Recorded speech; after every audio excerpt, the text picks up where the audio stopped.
Okay, we are live. Music start.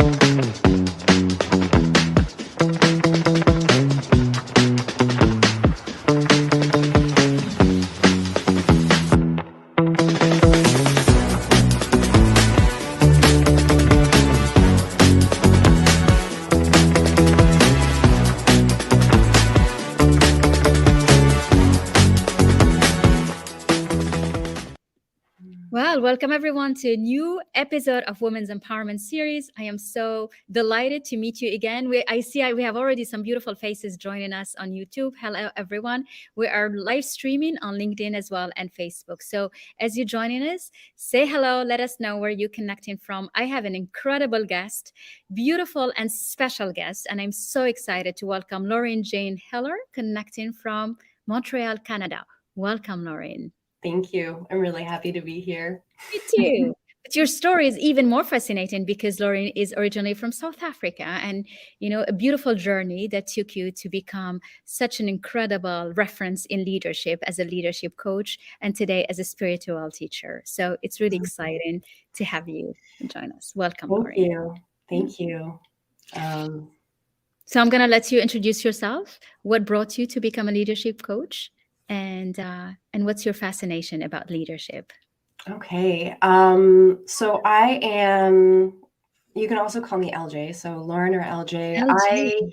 I've had a very, I guess, I like to think it's not that unusual, but whenever I talk to people, it's like, oh, I've had an unusual path landing where I have. I started my career. I mean, I knew since I was a small child that I was going to be a writer. I have been a writer since I was really little. Like I think my mom's given me copies of the first little books that I wrote when I was like 3, 4, 5. And so I knew that writing was going to be a part of my life. I've always loved performing. I love being with other people. And I had, a really amazing, it was kind of luck, and I made it happen. When I was 17, I worked at a bookstore and I earned enough money to pay half of, basically I said to my dad, if I pay half, can I do my high school biology credit in Ecuador and the Galapagos Islands? Wow. And so when I was 17, I got to go to the Galapagos Islands. I got to go into the Amazon rainforest and be with the animals and learn about biology, learn from the local indigenous people about the plants and the trees and the life in the forest. And that moment for me was like, I have to share this with the world. And I couldn't believe that people were cutting down the rainforest. And so I decided that I wanted to save the rainforest, and I was going to do that through documentary film and writing books. And that was sort of the beginning of this very meandering career. Wow, wait, because this is like a very incredible beginning. I'm going to say hello to Horia. Join us. Hi, Horia. It's good to see you with us. Abdurrahman as well. So people are saying hello. This is incredible because wait a second, because when you're 16 and 17, you have to be super advanced and a little genius in where you are to actually decide that you're paying for your own trip and do it, not just decide, but actually pay for it. Well, so one of the things that, my husband and I joke about this all the time is that I'm a person who, if I say I'm going to do something, I'm going to do it. And I'm often surprised that other people don't do as much as I do or haven't. I recognize now I just turned 40 this year, and I've lived a lot of life in 40 years. Yeah, because, but you know what you just said? It's like the number one trait of a leader. If you want to be a leader, you have a word that is so unshakable. It's like your word is gold. It's like bigger than a contract, bigger than a signature. And you own that since you're 16 and 17, which means you're born a leader and you know it and you do it. I did. And when I was younger, I was trying so hard to conform that it didn't work because it felt unsafe. When I was living in South Africa, it felt unsafe to stand out. I went to an all-girls school. Things were very structured a certain way, and I was an unusual child and very strong-willed and very creative, and I had And to very learn smart. to sort of cover Try my to light like up. hide it. Oh my Yeah, God. because it You know, didn't like, feel. Yeah, I mm, was a year young for my grade. I was the smallest child. I was super, like, I was getting really good marks. I was generally ahead of the curve with all of the yeah. things that I tried to do, and it's not Mhm. a great way to make friends. Yeah, So because they're so I like, she's too learned. much. Yeah. Yeah, I was too much. That was a lot of my childhood, was me being too much, and then Mhm. learning through a lot of my path of getting away from, because I learned how to be an overachiever perfectionist really, really effectively. I did Mhm. really well in school. I did really well in anything I applied myself to, which it also gave me the confidence to do things like, I'm going to work in a bookstore after school so that I can get enough money so I can go on this trip. And that was sort of my teens, my late teens, and most of, well, my early 20s, but even after we had kids, because I had my elder child when I was 25, which was not Wow, planned, that's but very old. That's very young. And are yeah, they as yeah. are they like Pardon? you, sharp and fast? How are Uh, your yes, April is very sharp, very fast, way stronger boundaries than I've ever had. good. Extremely creative. Yeah, quite a negotiator. I'm really excited. It's amazing watching this child blossom. And I've learned So so much from them. They're non-binary, so they were biologically female. So mm, as a little girl, April was was a little dynamo, mhm. really nonstop. And is really coming into this beautiful period of exploration and like figuring out who they are. And I also feel lucky to live in a city like Montreal where we Or you have can let them the be. openness to just let my kid be whoever they want to be. And they're at a school where they're getting a lot of support Mhm. to be who they are, which feels Mm, super good as a parent. mm. But I think I lost my train of thought, but No, so no, that's not fine. We were walking you way through yeah, your being a kid, a genius, actually high IQ, and leading yourself into your passion, which was rainforest and helping trees and the planet, really, because that's yeah, how it starts. And so, yeah. how did you transform that into becoming what you do today? So I guess the short-ish version is I knew that I wanted to change the way that people see things. I Mm, knew that I like, and one of my gifts has always been um, revealing the things that people know and helping them to actually know it. And so a lot of the time, people, like, we're so up here in kind of the content of what's going on mm, that we can't actually see what's really happening underneath. And mm. that's one of the things that I've always been able to get into or to see. And I think there's a level of vulnerability there too. When I was 18, I got really sick as a teenager. Mm, And when I was 18, I was actually off school because I was unwell, but I'd had to write a play for, I went to an art school. So I mhm, wrote a play for my playwriting class, and it was for me. I wrote it. I came home. It was my first love, my first boyfriend. mm. And I came home from being at his house one night, and I needed to write about what I was feeling and what I was going through. So I wrote a one-act play, and then I Mhm. took a playwriting class, and we had to submit something. So I Yeah. submitted that play, and I actually ended up winning a competition, and it was produced professionally. Oh, wow. But the thing for me, like the feedback that I got, was that they could feel The what I was emotions. saying, like the authenticity Yeah, of what I was translating. And because it was that for me real. is why I believe I'm actually a really good coach. And like what makes the difference when I work with people is I You guess I've feel. always been able to really channel how I feel and then translate it into words that land with people. I love that. That's a gift, actually.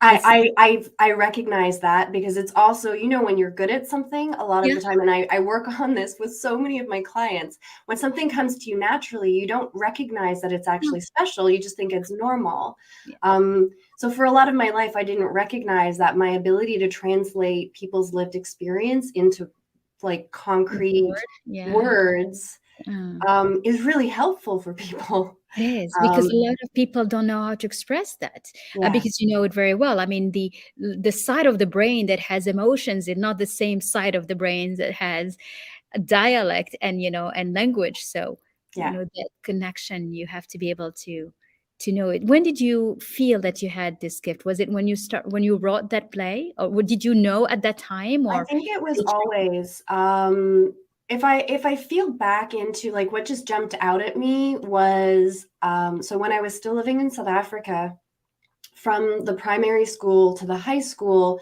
it was the same school that I was going to, but everyone had to write entrance exams. And then Okay. a certain number of people who wrote the entrance exams were invited to write the scholarship exam. And Mhm. so I was invited to write the scholarship exam. And part of the scholarship exam was a story that we Mhm. had to write. And the story I wrote was actually published in the school magazine. Wow. And my mom Incredible. was good friends with the English teacher, and that was something that I think was reflected back at me a lot when I was a kid, was my ability to tell stories, write stories. I mean, I'm also the kid who, when I was 10, I wrote the script for Hansel and Gretel and made my friends perform it at my birthday party. Um, Good. so like it's just always been there. It's always So you been. could have been a movie director if you wanted to. Yeah, I could have. I actually really enjoyed directing. That was one of the parts when I studied, because I studied communications after Yeah. I did an English literature degree, and then I studied communications, and I loved directing. I didn't So love that editing your so much, path but that could have that path could have taken you to Hollywood it and not could have, been. if that was where I'd wanted to go. I also loved acting, so there was a big phase in my life where I was like, "Am I going to become an actress? Am I going to perform?" Yeah. I did costuming when I was at university as Wow. well. One of the Yeah. things that I love making Yeah. things. Mhm. And well, and then I unexpectedly got pregnant when I was 25, and I had my first child, and that sort of redirected things in certain ways because um, I mean, so much of what we've done has been, it just changed the trajectory really of how Yeah. I've lived my life. And we still had adventures and traveled and did all sorts of fun things, but I didn't pursue the The relentlessness crazy of potential. Yeah. yeah, because I mean, it's also how do you choose? And I think that that's one of the It things is. Mm. that I like finding my way into coaching and some of the deeper spiritual work that I do with my clients, with people. It kind of feels like there could have been so many different paths that Mm. probably would have brought me to the same place. Yes, that's a very good point. Yeah, Yeah. Because ultimately we end up doing what we are destined to yeah, be and to become. And that's just a journey, right? Your journey could change. I love yeah, that. So it's yeah. actually a blessing, that the child came early and you started this Hmm. journey early. Yeah. Mm. Yeah, and I mean, from where I was to where I ended up, like I never would have imagined that I would work. I mean, I didn't know what venture capital was, and Mhm. then I fell into the tech world. I worked as a journalist. I did some marketing work. I did a lot of different types of things when the kids were little, and we went on a road trip to Mexico for 4 months when April was a baby, and then we went to South Africa 2 winters in a row. We kind of skipped out on winter for a few years when the kids were Uh-huh. little, Uh-huh.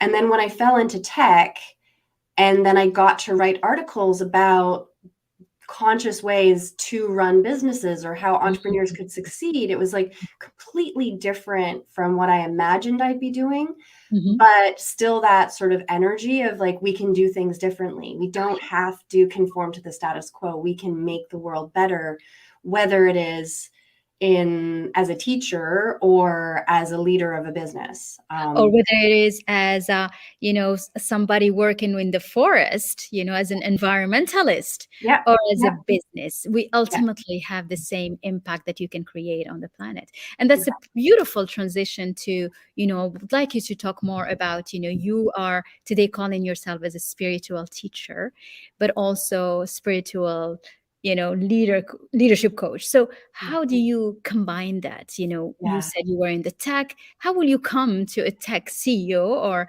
a startup or a business owner, and you like tell him about spirituality and is important?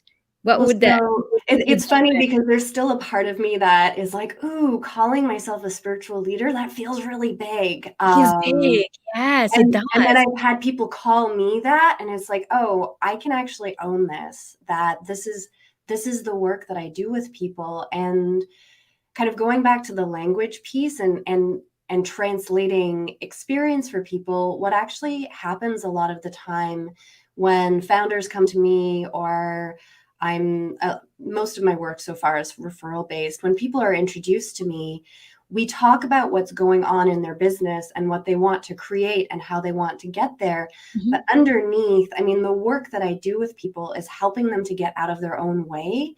Yeah, And a lot of that is about mindfulness. It's about it conscious is. leadership. Certainly. It's Mm. about bringing yourself into recognizing, how am I showing up here? Can Mm. I step away from this paradigm that so many of us have lived in of competition and Yeah. reactivity and winning and ownership and domination, and into a much more free, creative, open, collaborative space and way of leading, which Mm. underneath it, it's all about mindfulness. It's It all is. about connecting with yourself, connecting with what's here, seeing things as they really are, Mm. learning how to sort of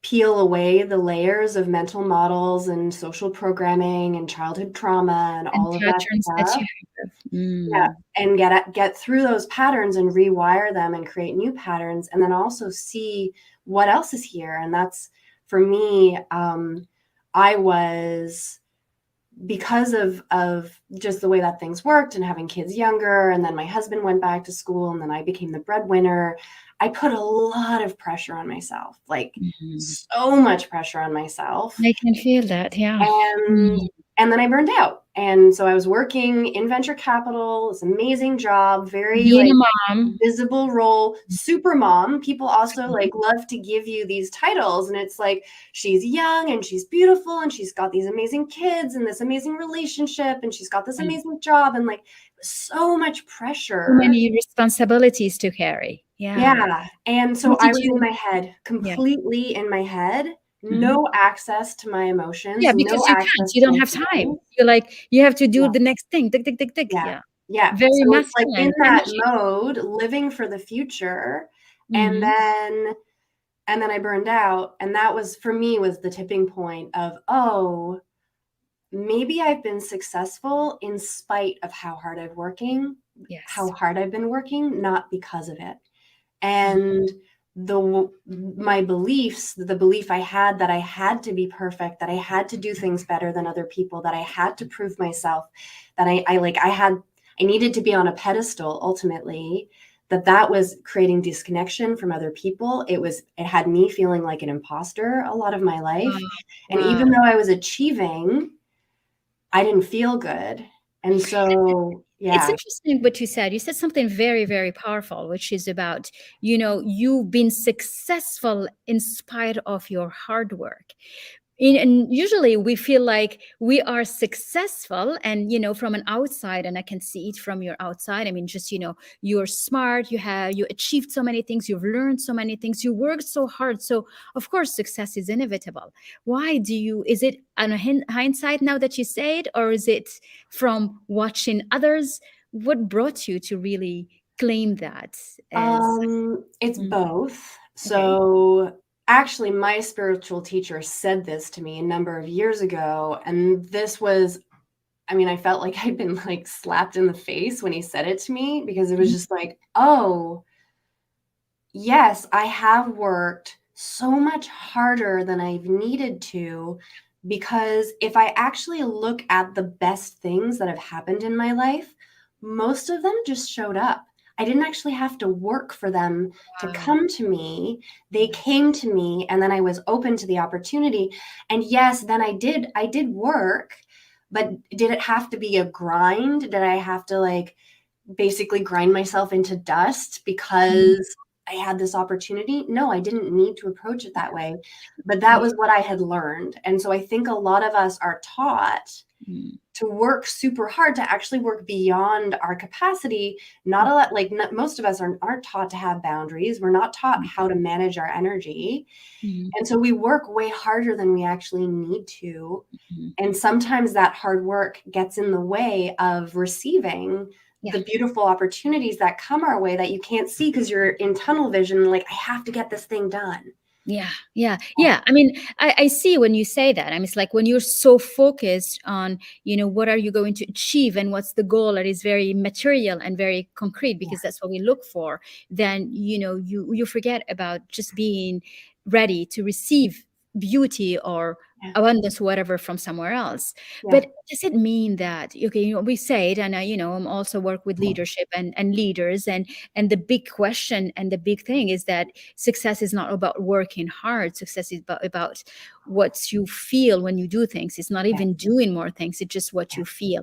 And this, what you feel, I mean, you said it as you were really telling the story, that is incredible, because I think you represent every woman, which is every mom, every professional and mother, and, overachievers, because women are overachievers. I mean, there is so much excellence in the world of women that have reached, high level degrees, high level successes because of the hard work.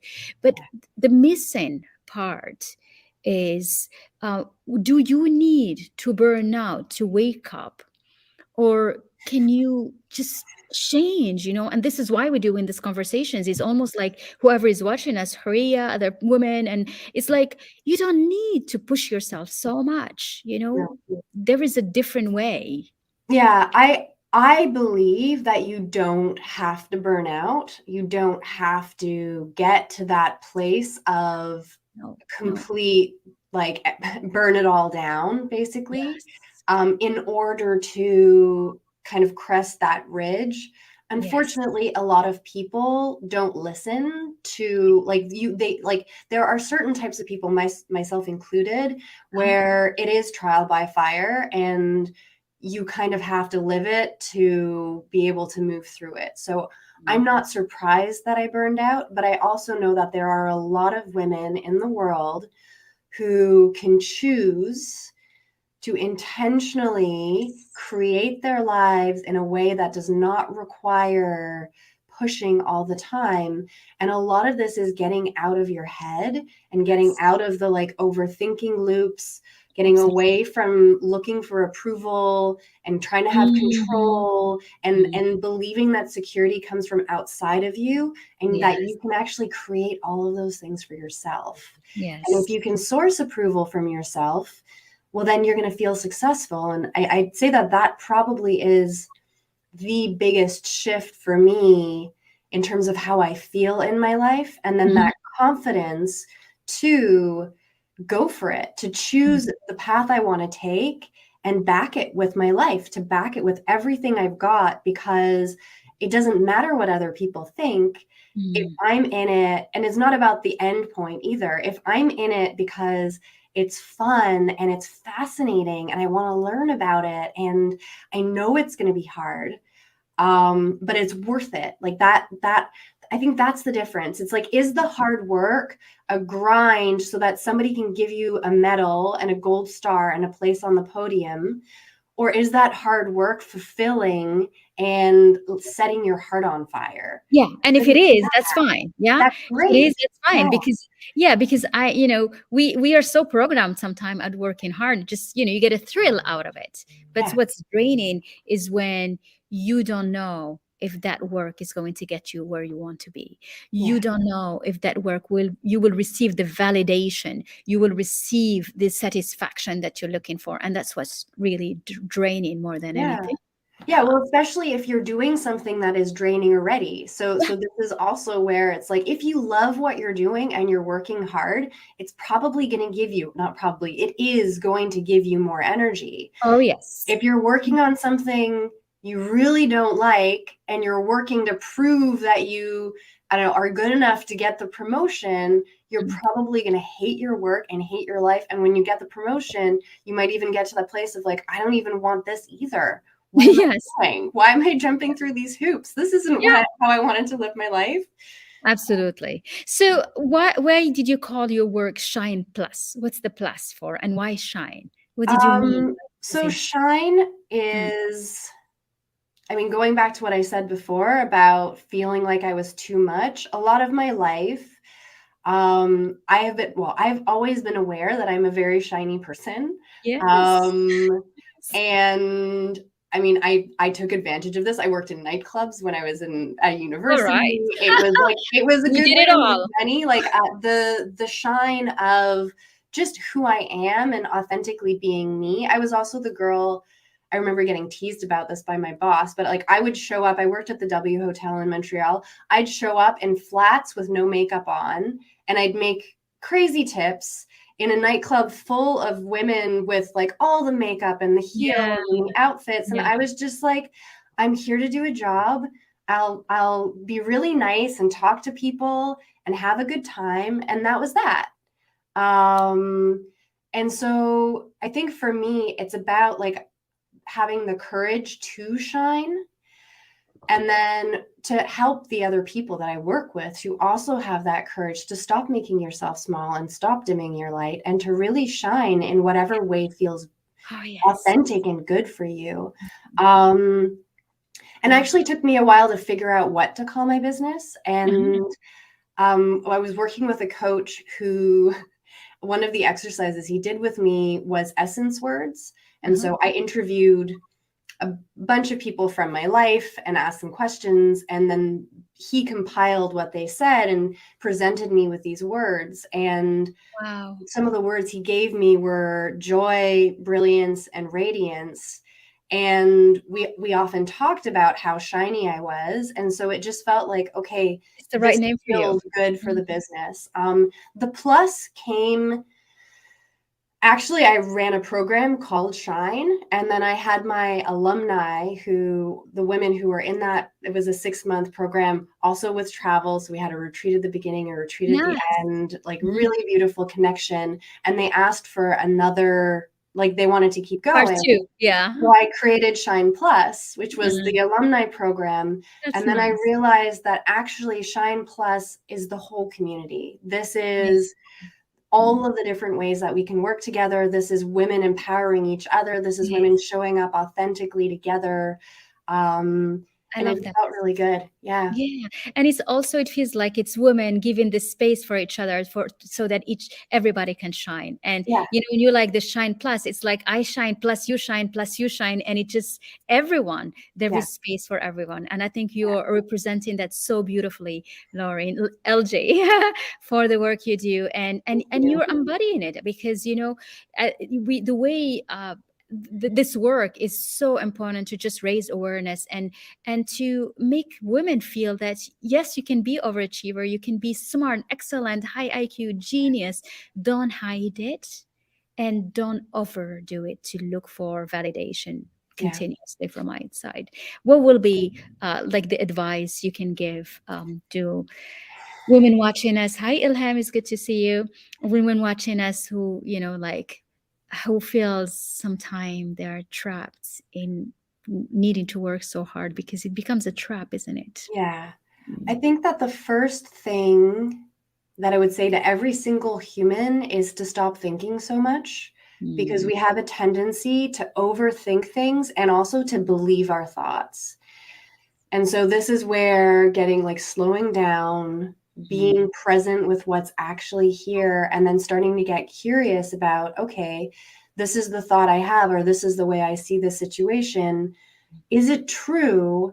And maybe think of what's the opposite of that. And is it equally as true? And once you can start really actually kind of breaking down the way that you think about things, that's when you can start to reprogram those beliefs that you have that maybe have you working really, really hard, or saying yes when you mean no, or doing the things that you don't want to do in your work, in your life. And for me, that's a first step of, okay, can I really bring myself here? Can I get clear on what's actually happening here without psychologizing it and overthinking it? And then I can take action once I have that clarity. rather than jumping into the thing because there's a monkey mind part of me that's like, oh, I have to do this or this terrible thing will happen. It's like, well, is that actually true? And how can we start having more compassion for ourselves too, and be nicer to ourselves when we have those thoughts, so that we can actually get clear on, oh, you know what? I'm not going to focus my energy on fixing things. I'm going to focus my energy on creating what I want and how I want to live my life. I love that. This is such beautiful, beautiful saying. And, we dropped your link for Shine Plus, whoever wants to come and shine along with all the incredible women that shines with you in your programs. And I think this is such a beautiful, beautiful, inspirational way of ending this conversation, is that, there is space for everyone. Don't overwork yourself. Let yourself be, enjoy every part, every time, in every present moment. And, this is what it means. It's like, just be present. Don't be completely blind about where you're going. Wonderful. Yeah. Thank you so much, Lauren, for Thank this you. beautiful. It's been a pleasure. It is. And discovering an incredible woman. So thank you for being so incredible and for sharing your wisdom and your beautiful experience. Thank you, Lauren. Thank you, everyone, for being with us. Bye.